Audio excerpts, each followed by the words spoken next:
It's time to get off TikTok and tune in to Who They Want podcast with the Misfits. You already know how we about to do it. We got my man Kyle Eric representing. What's going on, people? We got the Queen, the face of Who They Want. We got the lovely lady Natasha in the building. How you doing? Hey everybody, how you doing? How you doing out there? I'm doing And fine. How you doing, Steady? hey, I'm holding it down. You know how I work. You're I'm holding it great. down, huh? Yes. And we got a fantastic guest for tonight's show, ladies and gentlemen. I'm talking about the ambassador for, as I would call the people with disabilities that we no longer define ourselves as. So we're gonna say the ambassador for the handicapable, Miss Dominique DōMO Jones. How you doing, lady? What up, bro? I like the girl when you see me on the street. Super dope. Okay. All right. Excellent.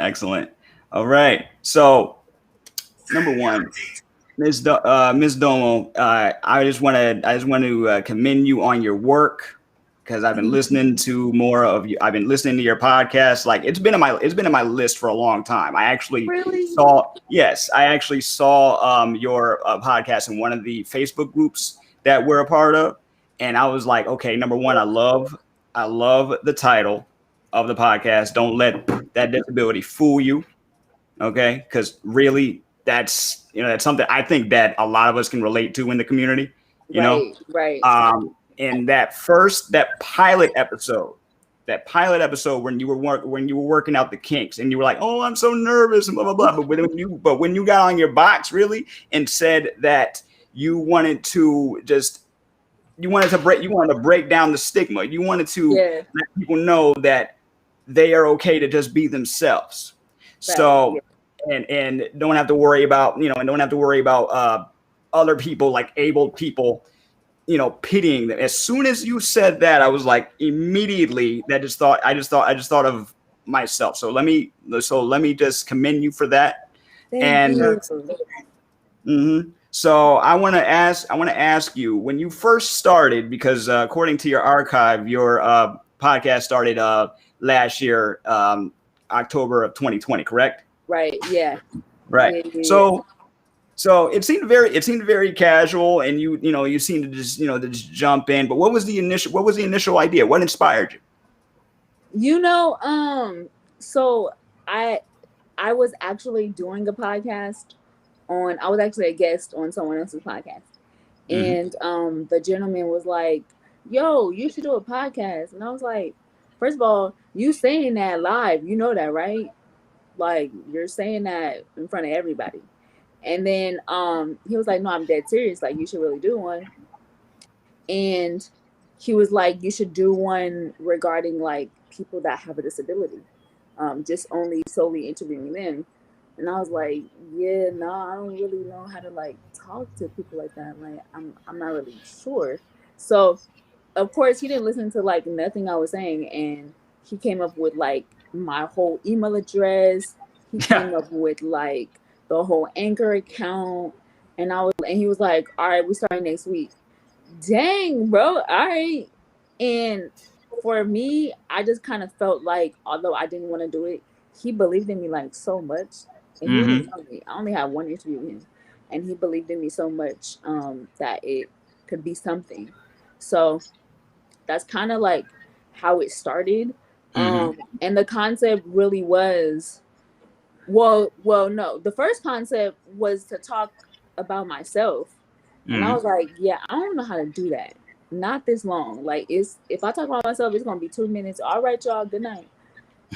So then I was like, yo, let's like expand it to more people in the disabled community, because I know there's people that are just like me, that are kind of overlooked because of their disability title, but can like do crazy stuff. So then it kind of like stemmed to like, yo, let's interview like them. Let's interview the remnant. Let's interview those people that people don't really see. And as a result, you've been able to talk to basically the spectrum, right? Like you've talked to people like yourself. You've talked to people with CP, which totally resonates with me. That's what I have. You've talked to people with sickle cell. You've talked to you've talked to people all with different differences, right? Yes. So. Yes. And you've been doing this for months. I've seen your name popping up in certain places in certain searches. So as of right, yeah. Look, I did some research, okay, and I'm seeing you pop up in certain circles. So it's like, yo, you keep doing your thing. Oh, by the way, before the month ends, I want to say Happy Disability Pride Month to you. Let's go. Happy Disability Pride Month to you too, Happy Pride Month, everybody. Happy Pride Month. Yes. It was just, like I discovered you and your podcast before I knew there was a Pride Month. Like there's been a few things happening. Discovered your podcast. I discovered a disability film challenge by Easter Seals, and as a result, I was able to talk to other people, like ourselves, getting down on, doing short films and, talking about getting into Hollywood and stuff like that. Yeah. And then thanks to Miss Natasha last night, discovered other stuff about her family and how they've helped the disabled community. So a lot of that was just in the past few months. Yeah. So I gotta ask you. So far, you've done so many interviews and talked to so many people. Do you have one that really stuck out? Man, that's a great question. I probably would have to say the interview that I did a few months ago, and it was with a lady that she had just lost a lot, like really, like just lost pretty much everything. And she was kind of like at a low moment, and she's still pressing. But once we got off, like, man, just talking to you, you brought a sense of peace and a reminder to like keep going. Although our stories weren't the same, the foundation was the same to keep going. Like the foundation was the same that, okay, this is only a season, but it's not like your life. Right. There's still some light at the end of the tunnel. Yeah. Don't give us those. Yeah. No. Awesome. Okay, so at this point, I'm gonna pass the mic. Does anyone have any questions for Ms. DōMO? Sure. Yeah, I sure enough do. I just really, really, like he said, I commend you. I mean, it's being a part of, seeing how, just being a part of the disabled community, not a part of it, but seeing how it like grew like over the years and everything and the challenges. Yeah. Now, I'm quite sure, like he said, you done spoke to a lot of people with different disabilities, right? Yeah, just like everybody in it's a disability sometimes, depending on what it is, it will affect your mindset. So, and I'm quite sure when you're speaking to these people, sometimes you're more like, instead of interview, you're more like kind of a psychologist. Am I correct? Giving them like therapy. You know what? Yes. Yeah. Yes. Right. And so, and you have a message, right? Overall, one message that you want to get to all of them and want all of them to realize. But being that some of them have like different disabilities, what is your approach to make them like as individuals get them that same message? Let them know this message, applies to you. You great. You can do whatever you want to. Great. Do you understand what I'm saying? The thing is, everyone deals with something. Like right, exactly. Deals with something. And if the mindset is we're pretty much all on the same playing field, it just depends on what you do with your field. Right. And my thing is like I'm super big on like confidence. Like confidence like my thing. And whether that be like affirmations, whether that be like dress code, whether that be like whatever the case may be, I just say like confidence looks good on you, get it in every color. Right. And that can go for anybody. like my confidence, I got purple hair right now. I got like a lime green nose ring. Like I have tattoos, like all that. That's my confidence. I'm bright, colorful. Someone else's confidence could be drawing. Like whatever your confidence is, rock that, because no one can do what you do.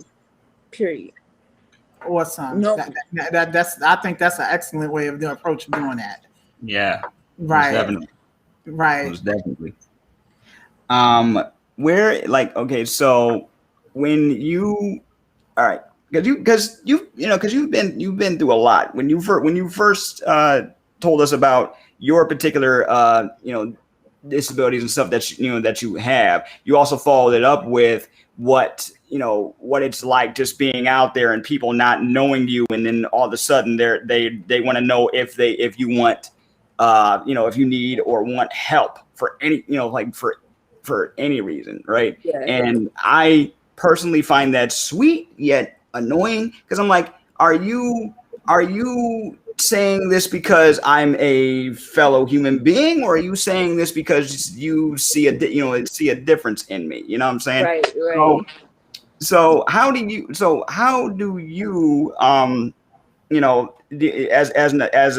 a kid to an adult, how did you deal with that? Man, I used to take it personal. I would be dead serious. Like I used to get offended. Like if someone asked me, "Do I need help?" I would be like, "Do you need help? Like, why are you asking me? There's a person right there. There's a person over here. Why you didn't ask them? Why you come straight to me and ask me, do I need help?" But then I kind of had to like change my mindset. Like everybody ain't trying to attack you, bro. Like there are some nice people in the world. Like relax. You do have a disability that people can see. So obviously they come to you for a reason. And with that, I think it became not so offensive when they would ask. I would just simply say, "I'm good, thank you." And then when they would see me still like able to do it, I think it would give them a different perspective. Like, don't let the disability fool you. Like, I'm okay. Right. I may not can do it the way you do it, but I can do it. Right. I hear you. I used to get offended too, because that was a constant for me as well. There's one moment I regret though, is one Halloween. I was dressed up like a Power Ranger for Halloween when I was like, I had to be at least 8 or 9 years old, and we were with a group of kids around the neighborhood, and one of them was dressed up like a jack-o'-lantern, and the girl dressed up like a jack-o'-lantern said out loud, "Is that how Power Rangers walk?" Because my leg was crooked. So I thought she was trying to make fun of me. So the next time I saw her, I said, "Is that how jack-o'-lanterns walk?" Right.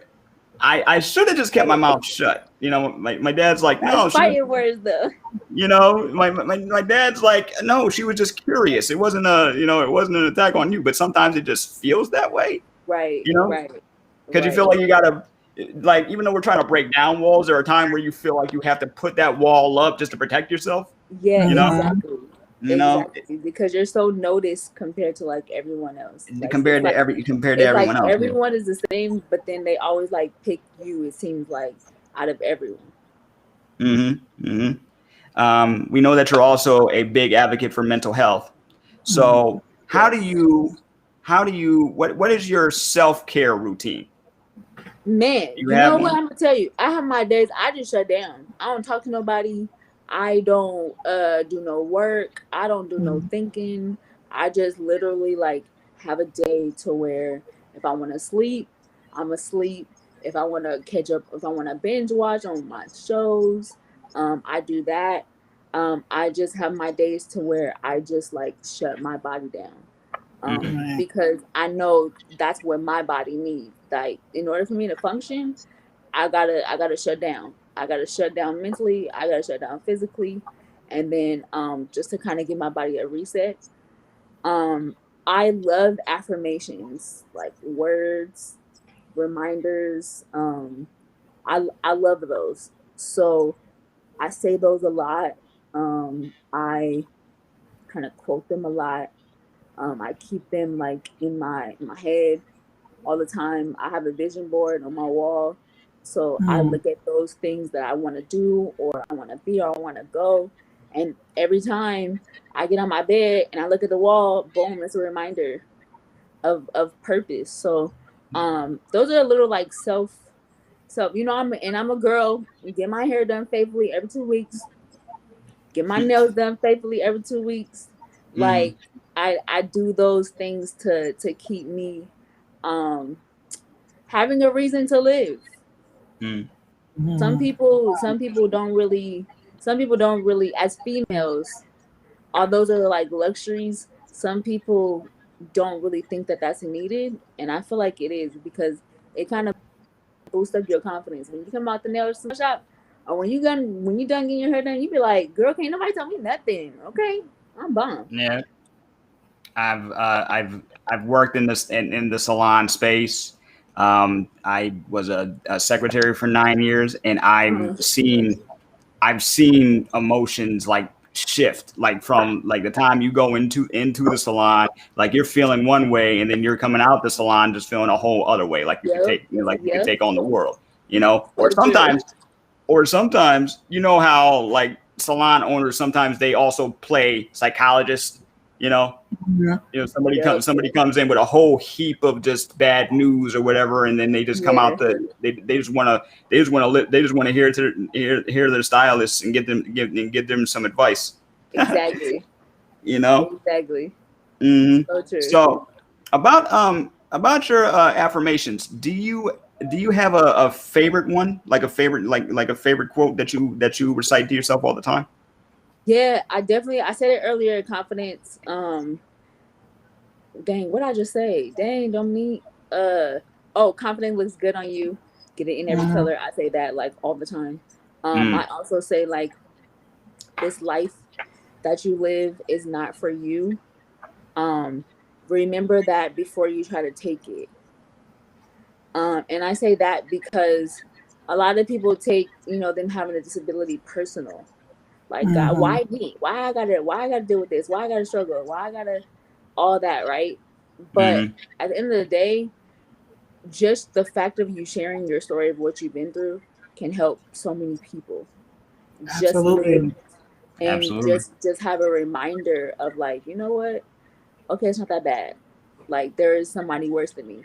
So everything that I've been through and everything that I'm going through, everything that I will go through, I don't take it as if why am I always getting attacked? I take it as if this is just something else I can tell someone as an actual personal experience that they can go through too. Because then nobody want to hear, this is what I learned. Nobody want to hear you talk about nothing that you learned. They want to hear you talk about what you've been through, bro. What you dealing with. Yeah, it's funny because now I'm seeing a lot more of these like I spend a lot of time when you spend a lot of time on social media, you see things that you didn't think were were a thing. You know what I'm saying? Like I saw this one guy who was wheelchair bound and he was rock climbing, right? Wow. I seen that too. You know, that dude was dope. I'm like, okay, I gotta talk to him. Or I saw this track star who was born without legs, and they gave him like prosthetic legs in the back in the 90s and early 2000s, and he's over here showing a kid who just got his who just got his prosthetic how to walk. This kid was like in a walker, 4 or 5 years old, and he's cheering him on, right? Yeah, that's super dope. Yeah. You know, but then I've also heard stories of people just giving up because the world already gave up on them. You know? Oh, so true. You know? So true. But the more I see of just people just living their best lives, you know, and just being. That's it. All we just want to do is just be, right? Right. Exactly. That's it. Exactly. So, I don't want to hog up all this space here. Anybody else got a question? Yeah, I want to know, no matter what you go through in life, whether it's a disability or you just got some people that just deal with maybe low self-esteem. Right. And you come to a point in your life, like I know I have, like you just say, okay, this has to stop. What was that breakthrough for you? Like with this point, or did you ever have like, that breakthrough and be like, I done been through this. I know I'm disabled. I done heard this all my life and everything. Cause sometimes, like you said, that can make you mess with your emotions and your feelings and get you down. Right. Most definitely. Nobody can deny that and say they never been through it. But what was your breaking point? Like, hey, I gotta change, or my confidence level has to be up here. This is what I'm about. I'm good. Any certain event or anything that happened, or it was probably I definitely would say when I did chemotherapy, because I did chemo for 6 years, and I did 187 chemo treatments, and at that time, I didn't know when I was going to end, and my doctors didn't know when it was going to end. So after the first year, they was like, all right, we're going to keep this going until you can't go no more. Right. I was like, well, how long is that? What's that mean? So is that like indefinite? What? And then at that point, I was like, all right, let me just knock this out. This is just something I got to deal with. This is something I got to go through. It's not temporary. Even though it's indefinite, it's not temporary, but this is my life, and I'm still going to live it to the best of my ability. And at that time, when I first started chemo, I was 22. So I was like at the prime of everything. And I had to quit my job. I had to stop going to school. I had to stop working. I mean, I had to stop driving. I couldn't drive myself anymore because the chemo was so like heavy. And it was at that point I was just like, all right, like I'm tired, but this is my life, and I'm not about to stop right now. Like I can't. Let's knock this out. Like let's do it. Like let's make the best of this moment. Period. Right. That's I during my research, you did mention that you had a brain tumor. So when you talked about chemo, that kind of threw me back a little bit. But it's cool. It's just now I got now I just got to process, because I've never been through it personally, but I know people that have. Yeah, and they're still like like the doctors are poking and prodding and doing whatever they feel they have to do until somebody curses them out. You know what I'm saying? Right. Like because sometimes I don't know what it is. Like, you ever have an experience at the doctor that just did not feel right? Yes, so many. I live at the doctor. Like when I go in, they know me. That's how much I go in. Like I got to the point to where I can tell my doctors what I need done. I could do your job. It's oof. Like I've heard so many stories from from some people about their doctors and their bad bedside manner, all that stuff. Regardless if they had I haven't had too many bad experiences. I've had one worst experience where I think I was 15. I was 15, either 14 or 15, and they told me that my tumor was going to grow back and I was going to die. And they sent me, actually they had all my family and myself in one of them one of those offices like where all the doctors go and they have the meetings. They set us in the doctor's meeting office, and they set us all together, and he was like, yeah, she about to die in a few months, so start preparing yourselves. And I was like, what like rewind, what are you talking about? And he was like, yeah, like the tumor grew back, she ain't about to make it. And I'm looking at myself like, well, I look okay, I feel okay, I don't like, excuse me, right? And come find out, and he was just very rude and very inconsiderate, no heartfelt or anything. And like that was it. He was like, all right, well, you guys could like go. And I was like, well, dang, just kind of like left us there. And come find out, my MRIs were from 2 different systems, so it made it look like recent one that I did was the tumor was growing when it wasn't. It was just the machine made the screen bigger, and that was literally it. So it was a glitch. It was a glitch because I did it again. My mom was like, no, we're about to do the MRI again. I did it again from the same one that I did the first MRI set from, and it was no growth.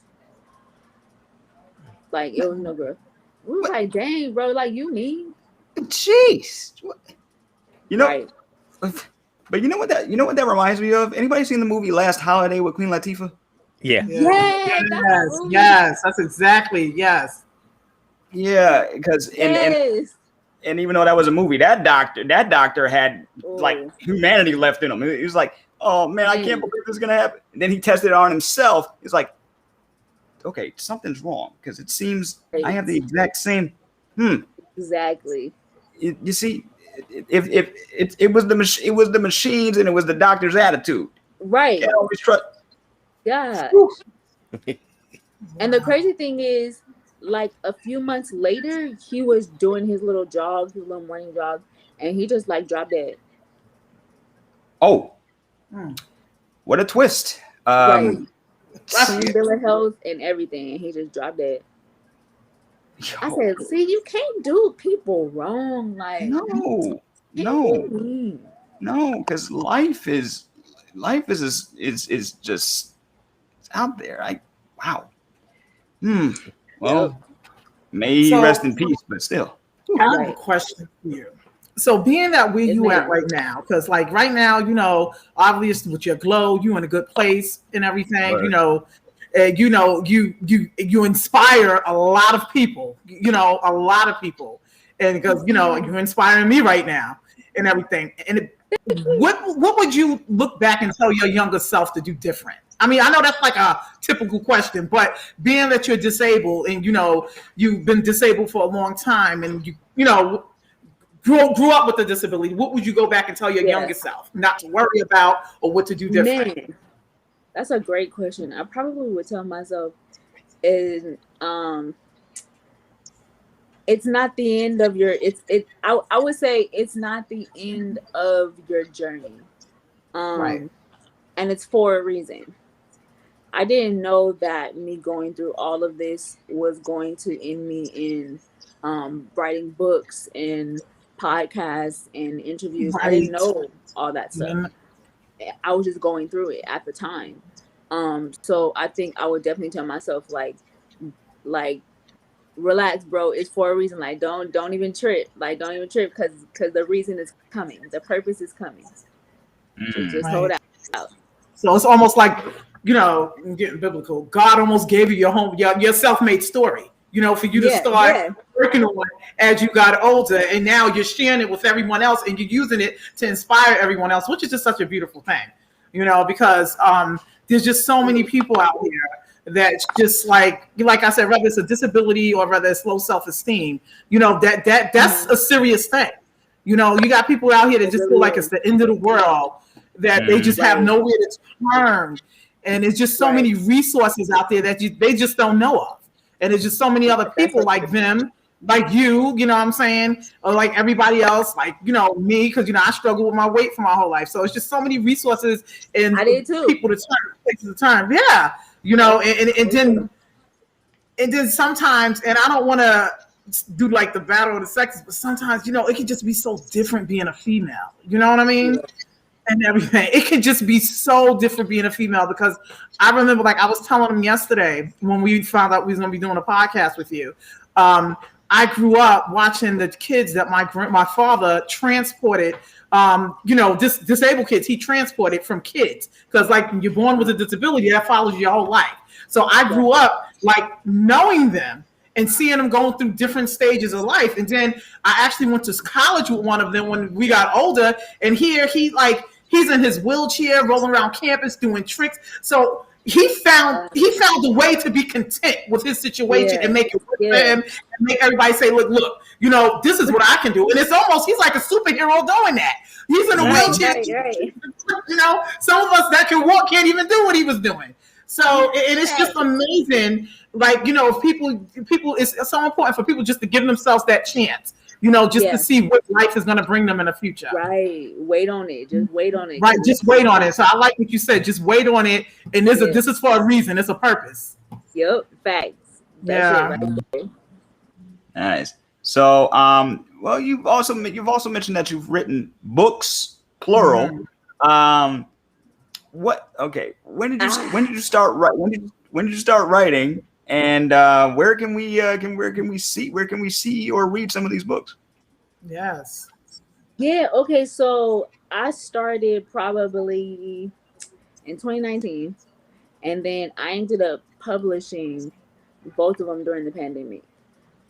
Pretty much everything I do came from the pandemic.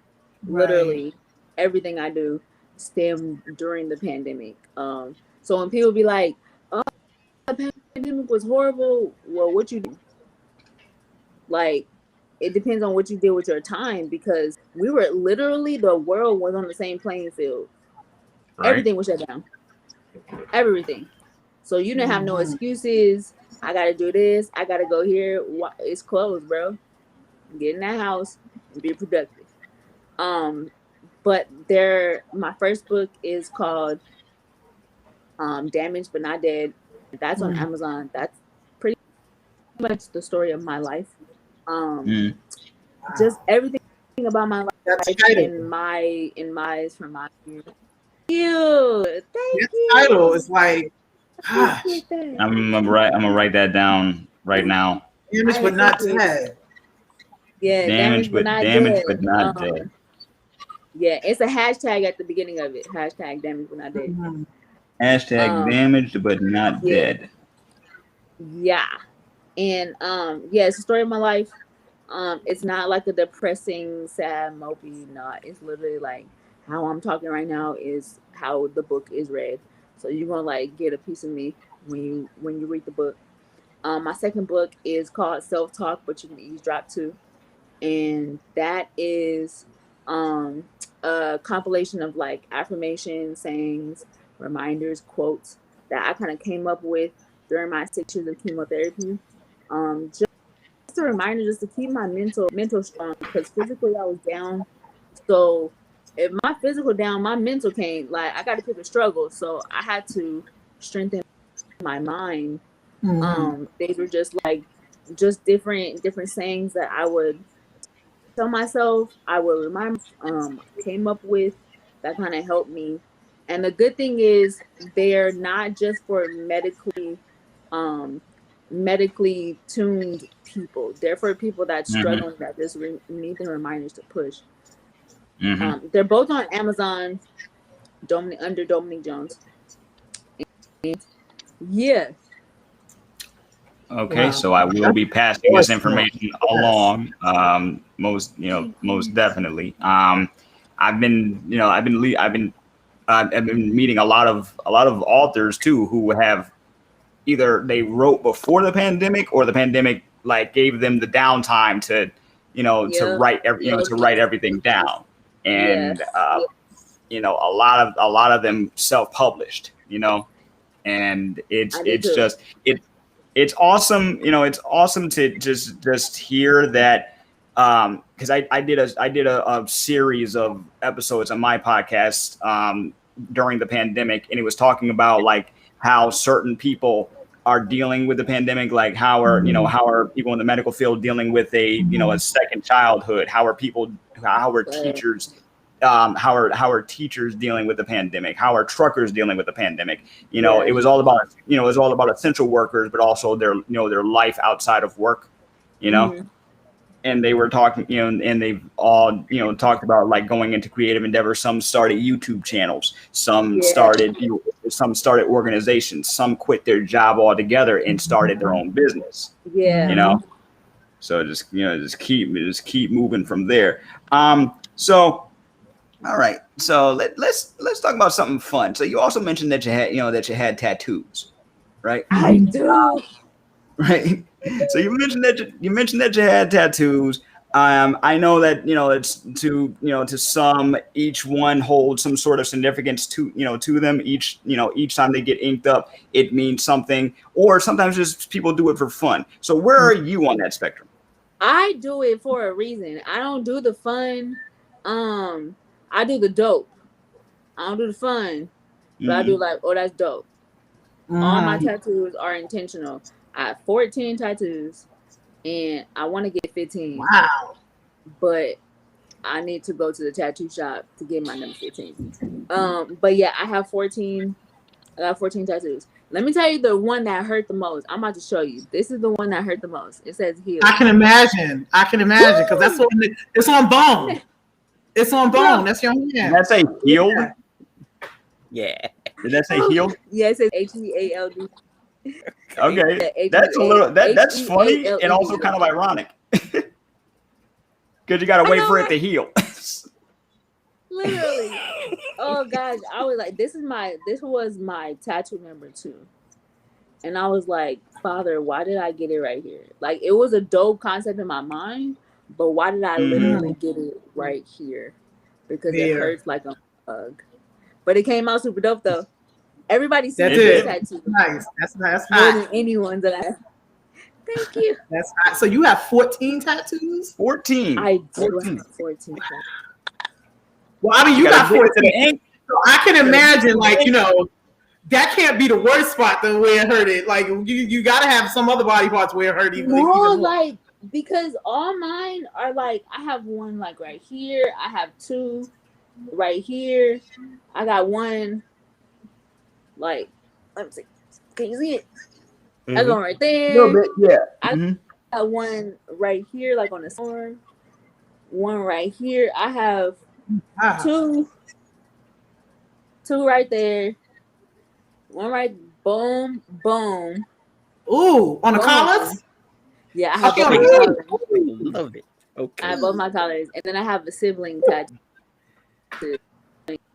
Have the same tattoo. That's dope. And that's it. Yeah.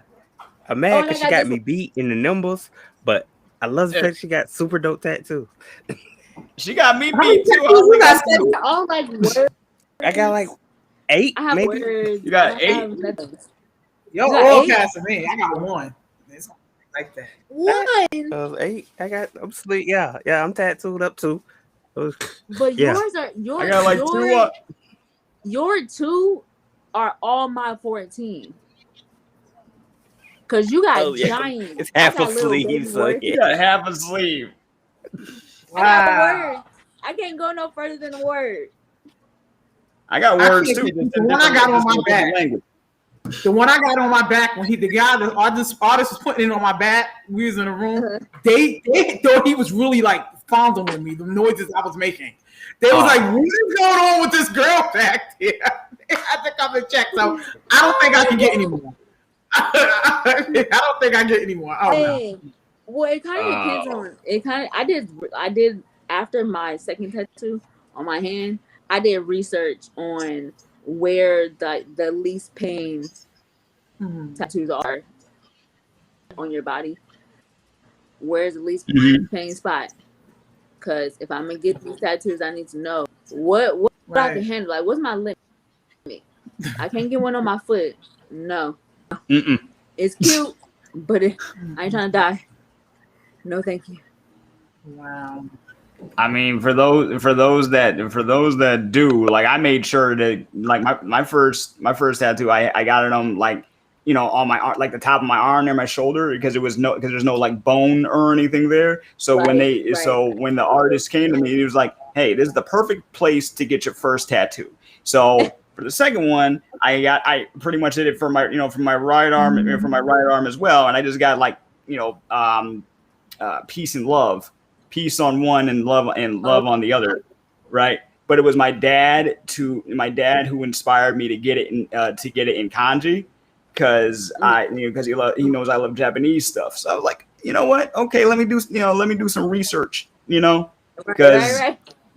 Yeah, originally I was just gonna have like the peace sign and something else on the, and And my dad's like, that's cool, but it's a little corny, you know.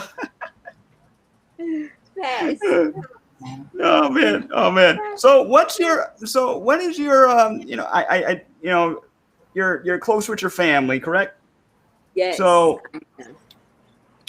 what was your family life like? It seemed like they always had your back and your best interest at heart.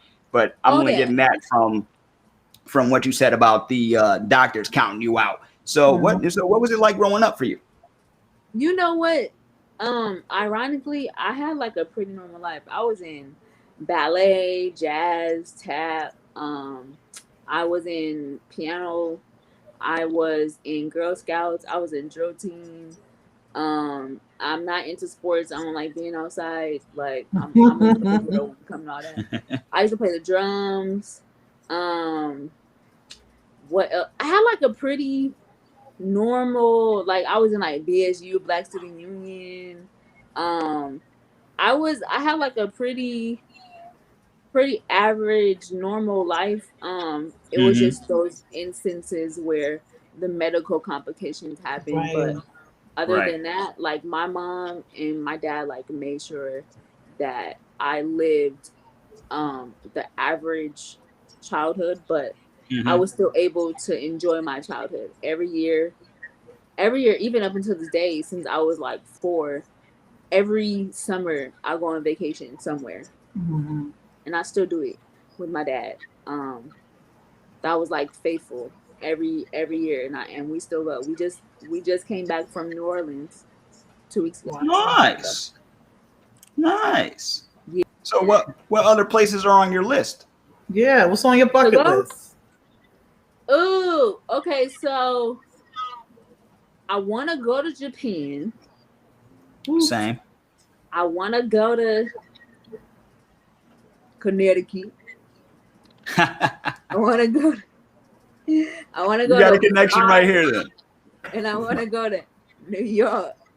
Oh Lord! I don't think you want to come here. Hey, you New York? Oh God! I was born and raised there. You know. No, actually, now you got people that you know. 3 years ago, I went to New York. We did like a trip. Like we went to New York, Philly, and dang, it was the. Oh man! So you just got baptized in the cities, New York and Philly. Yeah, like all of them had the Philly cheesesteak, had the pizza. Yeah, we did all that. I've been to Florida actually, but I haven't been to Connecticut. Hello, how are you? I haven't been to Connecticut. Yo, she's. Oh man! Well, no. When you come, I'm in a small city, Waterbury. But if you ever come down, let me know. Oh, you in Waterbury? Yeah, Connecticut. It's nice and it's small state, but you know, nice and quaint. You like it. It's not like New York. You're not gonna come. You come to New York, you get lost. You already know that. It's like y'all got boroughs. And, like New York seems like it has like separate, like communities and towns all to itself in some cases. You know, like I've been to a few places and I still haven't seen everything. Well, maybe that's for the good. Some of the places, a little rough, huh? Yeah, I very rough. rough. Cancun. Cancun. Cancun. Wow. So what is it like for yourself? Like, because we know you travel, you got a thing with tattoos, but what do you do like your Zen time, like to pamper yourself? Like what do you like doing?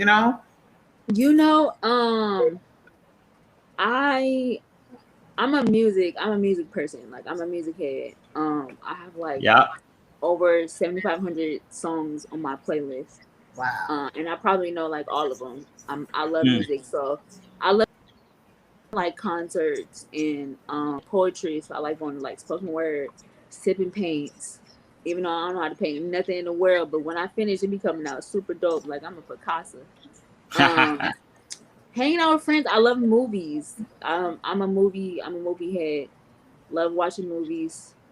Any genre in particular? Okay. So I get this all the time. Like, how are you such a girl and you like? I like martial arts and like I need a gun, like shooting somebody. I need like somebody socking somebody like that. Like that's my That's fine. I don't give me no like love story. I mean, I love it either straight, but give me some like martial arts. Give me some real like action. That's my joint. I'd be like, go. You just want something to do you see yourself as somebody that likes to just relax and shut their brain off, or are you actually looking for story too? You know, a little bit of both. I do like a good storyline. More so I like keep me interested. I don't like the typical story. That's why I don't really care for like love stories too much, because we already know how it's going to end. Right. But if I get like a mystery, I'm not big on thriller. I don't want to be scared, but I do want to be like, oh snap! I do want to be surprised. Well, if you need something to be like, okay, I know where this is going, but this is still fun. All the Fast and Furious films. I just saw Fast 9. I love them all. Yes. And that's a freaking Saturday morning cartoon by this point. You know what I mean? Like none of that makes any sense, but it's fun. None of it. So none of it makes I'll be any watching all sense those. whatsoever. I definitely watch all the Fast and Furious, like all of them. Yeah, no, I was in the theater with my brothers. It was like one of the first films I saw after lockdown, right? First film I saw was In the Heights, and the other one was because my sister is a director, and she's big on musicals and everything, right? So we rented out a theater to go see In the Heights. And even though I'm not really big on musicals, which surprises my family because of stuff I love when it comes to music, I enjoyed the story, but Fast 9 was just like some adrenaline fueled bizarre cartoon, and you gotta enjoy Ludacris and Tyrese made that movie what it was. They started to die out. Look, it was a little long. Yeah, it was a little long. And Ludacris and Tyrese. They gave Tyrese the questions that everybody was asking. How the heck are you guys still alive? Right. How is it that we survived all of this crap? Right. And he runs down the list of, he runs down the list of everything that they've done up to this point. How are they still alive without a scratch? Like, I've barely seen any blood on it. Right. They just skipping along like it was nothing. What? No. It's like it was in the 80s. You know how like somebody would go through a window or something and their shirt would just be crisp. Everything else would, So right. So speaking of movies, so representation has been talked about more and more these days. How do you feel it is in seeing people in the disabled community in Hollywood productions and stuff like Netflix and things like that? I definitely think it's dope. I think we need to get more diversity out there, because a lot of times, Hollywood puts like a staple on what the world looks like, and that's not really what this world looks like. So I love the diversity. At first, when they first started bringing people that have disabilities on, they didn't really have disabilities. They were like faking it, and I'm like, bro, there are people out there that actually don't even have to act. Like, why are you bringing a celebrity, like a known person, to act disabled? Bring someone that really is, so they can really know what that looks like. Don't fake the phone. If you gonna bring us, represent us right. Represent us right as a representative. Bring a representative. Don't bring no carbon copy. You ain't doing that. So everything you done been through with writing your books and everything, and that's a good point to touch with the movies and stuff. I mean, do you ever see you put in your life experience or anything you write in like into a screenplay or like to a movie? I mean, because I know you got a lot to say. Word. Yo, That would be super dope. Like it would be super dope. Perry. No, don't say it would. It can be super dope. It can be. It can be super You got to dope. talk that into existence, girlfriend. It can be super dope. It can be super dope. Like if There you go. Oprah I or wanna hear Tyler Perry hit me up, it's over. It's over. I'm gonna act like I've been knowing them. Like TP, what up? Oprah, what up, my friend? Like I'm gonna go crazy. Hey, if Tyler Perry hits you up, let's get it. if Tyler Perry hits you up, just don't have him put you in a wig, because he will mess you up. That Right. Other than that, you'll be fine. You petty. You Right. petty. Right. I'm coming with some authority. Mm-hmm. You know, take ownership of it. Right. Like this is my life. This is how it's gonna be. Okay. Right. Don't be adding no fake people. Matter of fact, I want my own. I know the people who can play. I play myself. Right. Who can play me? You play better than yourself, Tyler Perry. Why can't I play myself? Right. Trying to cast me. You can't cast somebody to be this. You can't get somebody to beat cast me. Like I cast me. Okay. Do you know how to podcast like I podcast? Do you know how to drum like I drum? Do you know how like You gotta get that David Ruffin attitude. Nobody can beat me. what is it? Nobody came to see you, Tyler Perry. I'm the one selling your movies. Nobody came to see you, Tyler. Right. You feel me? Can't nobody wear locks like I wear locks. Period. There you go. There you go. There you go. Oh, you got the tattoos off. You gotta do that again. You gotta, Right, yeah, tattoos off. Nah. Tattoos. Gotta do No, it over. Nah. no, this has got to be on this hand. Okay, Right. it's got to be on this hand. It's got to have this shape. It's got to. See? So the wrong There hand. you go. So we're gonna talk that into existence for you because I see that. Yes. So when Yeah. y'all see it, then y'all already know. We already talked about it. It was already in the works. Absolutely. Yep. And Yep. when you drop it, I want you to drop it on the block. Uh-oh. That's my social media Exclusive. platform. When you drop it, I want you to drop it on the block first. Exclusive. For real. The block is hot. Mhm. The block is hot.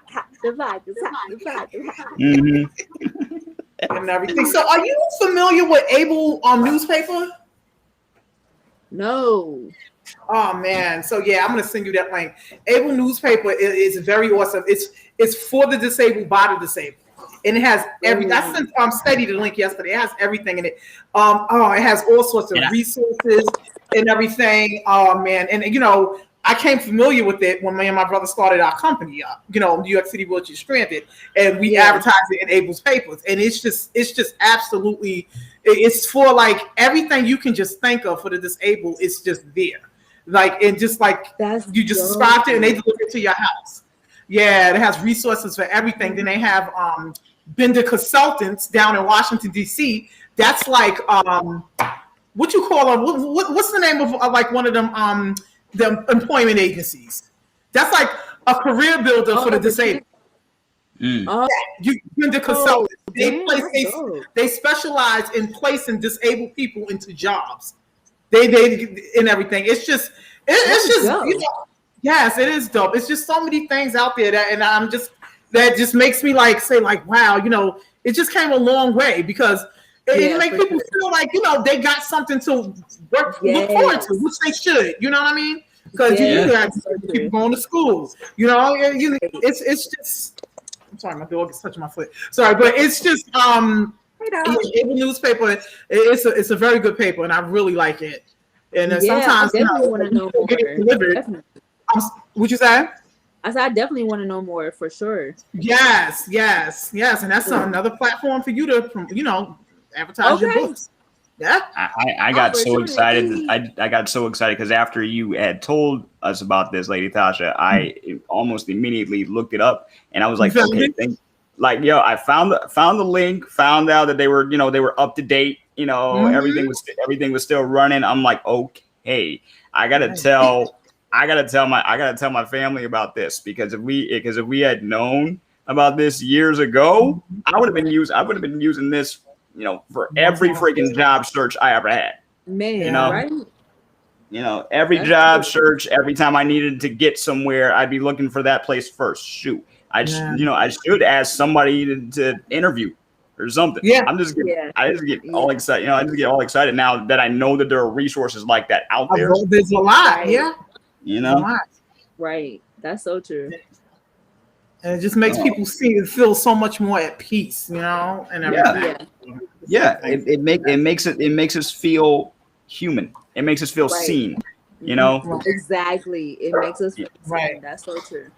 You know, it's just like I know things are changing, and and also one thing the pandemic did was it brought a lot of stuff to light, right? Right. Even though we've been stuck in our homes, and there have been people that unfortunately we have lost, it has also brought a lot of things to light, and that includes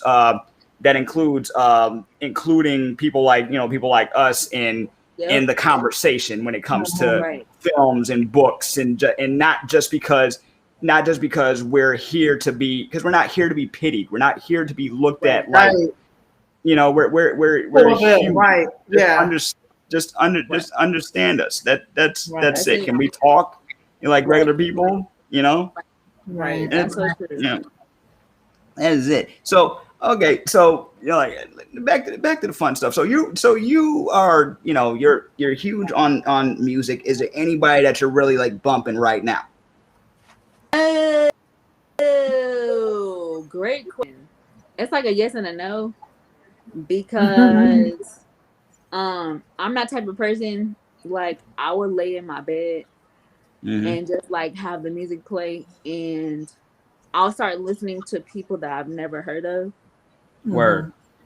And then I'll like add it to my playlist. I'm not type of person that will be at a restaurant or walking in a store and I'll hear a song, the beat catches me, and I'll Shazam and add it to my playlist. Right. Like this is sick. What? I'm the same. I'm in the same exact way. Like Netflix has given me like more music to listen to lately than the radio has, because of some of their song selections in their films. I'm like, who is this? That in Hulu. Right. I'm like, okay, I gotta learn more, or you know, who else sounds like this? Can I get, because I want variety. You know what I'm saying? Like my first love is hip hop, but I want. Yeah.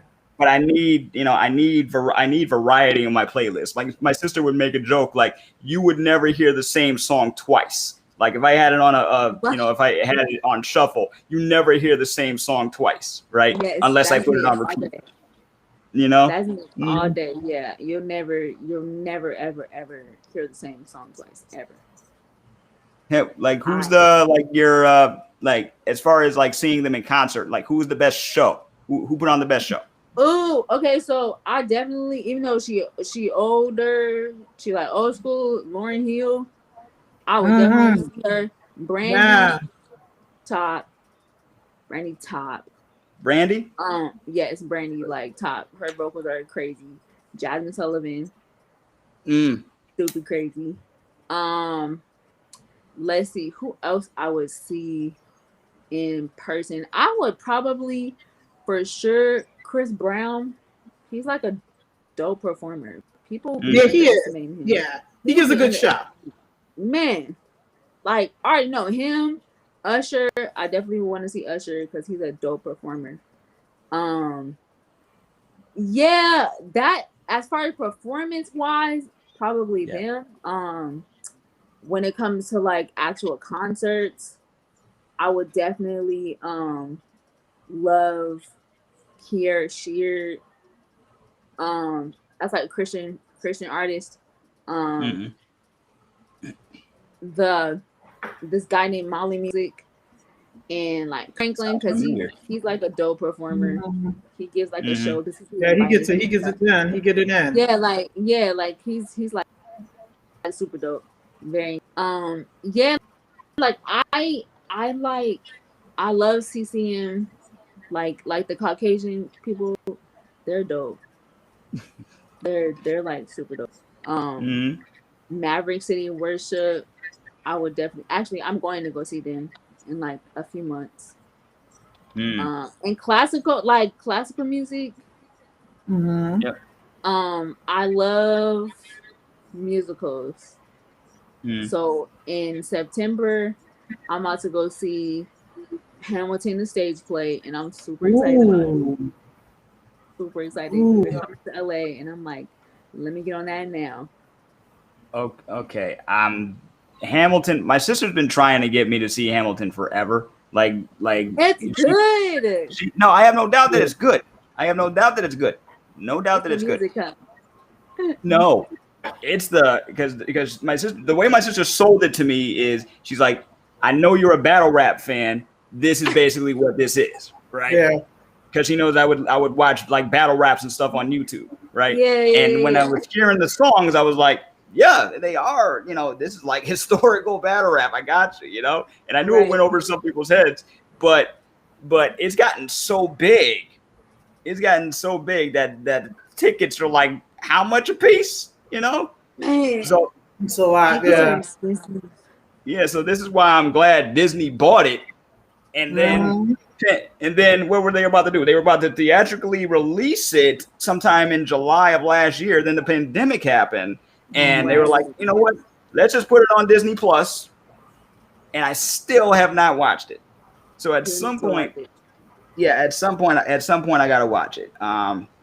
It is like 19 hours long, but it's super dope. Yeah. Yeah. Man, that'd be it feels like because I'm getting like a lot of positive reviews. Like people are saying that it's great to see it live, but they did a really good job doing it for the stage film. So I'll definitely check it out one of these days. But my list is so long, you wouldn't believe. Really? Yeah, my list is so long because my list includes cartoons. So it includes what is it with men with cartoons? I don't know. It's men. Oh, trust me. Like that anime. No, trust me. I have seen plenty of women. Plenty of women. I only see men. What can you possibly relate to? These anime. Right.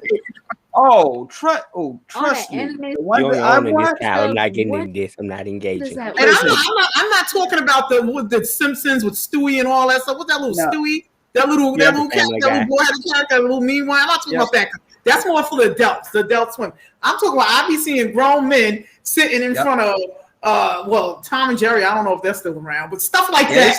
They still around. They're still around. They just got a movie. Right. So SpongeBob, like, what are y'all doing? SpongeBob, yeah. Wait. So in my case, over like 30 be watching SpongeBob. I'm just saying. Look, I had an uncle. I had an uncle that watched SpongeBob to the day he died, and his explanation was because he was a cop, right?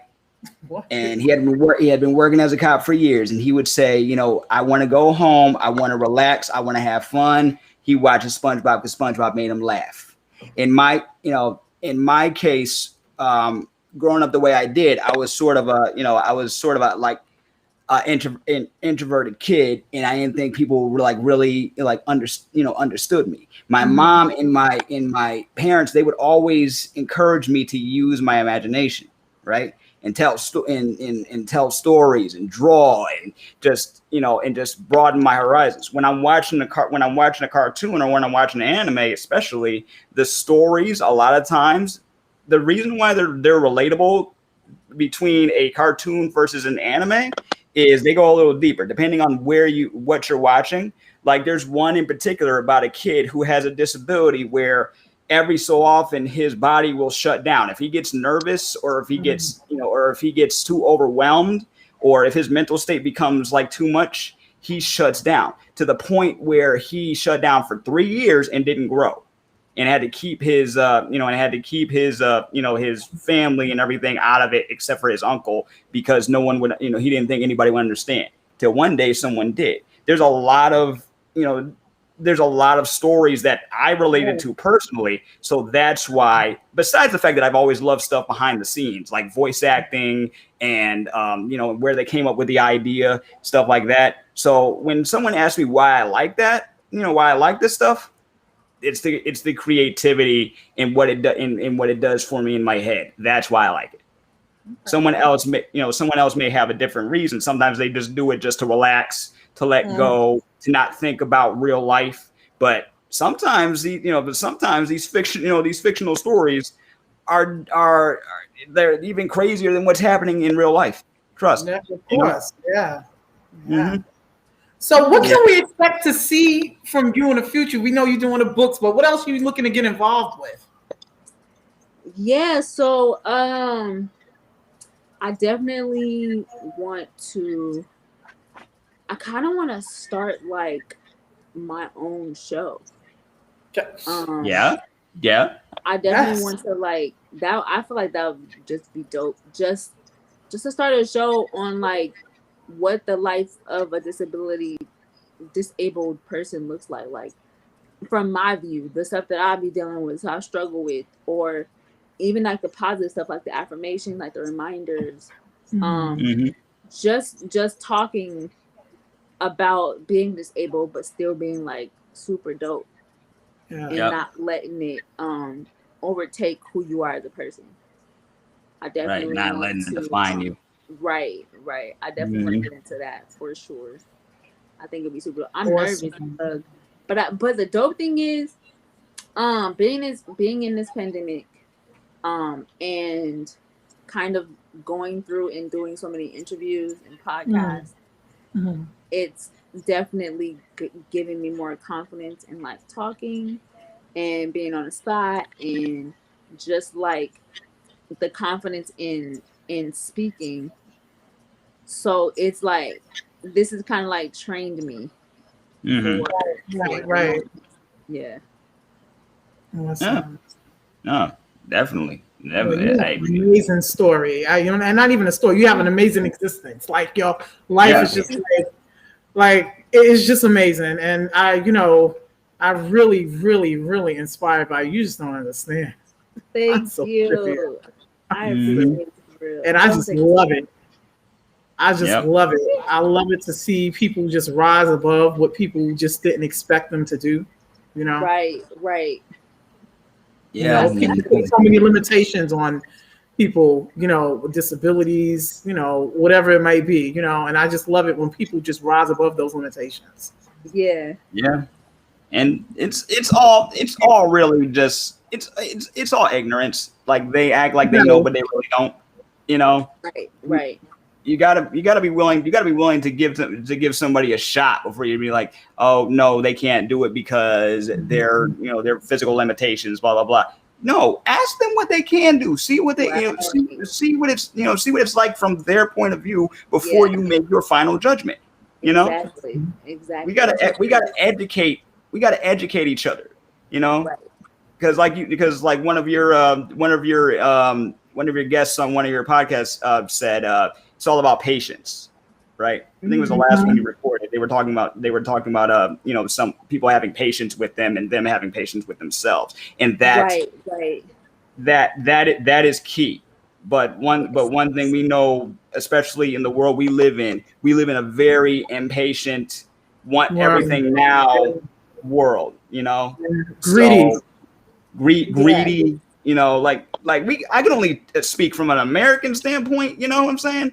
But yeah, we are very much a greedy, impatient people.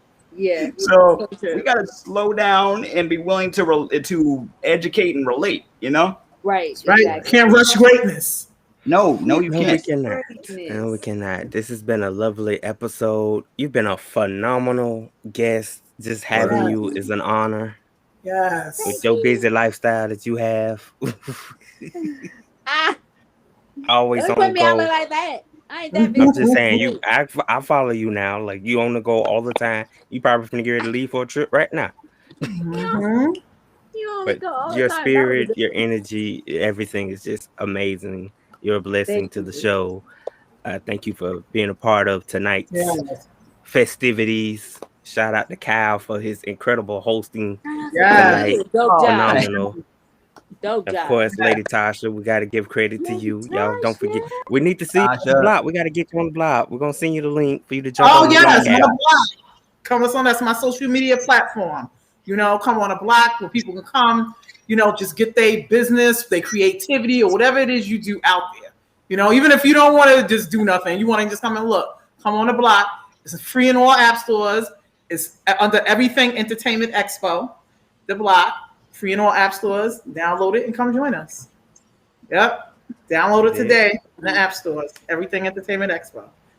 Good. Oh, I like that. Hashtag get blocked in. That's That's the only time you want to hear that, you know? Right.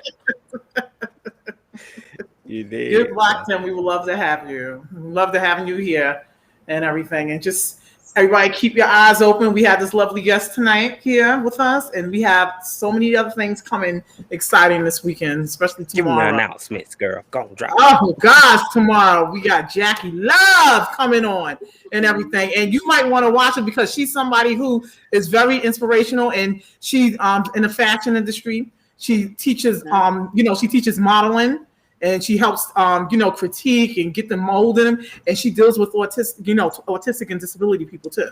On the runway, honey. On the runway. She is all that. It's my big sis.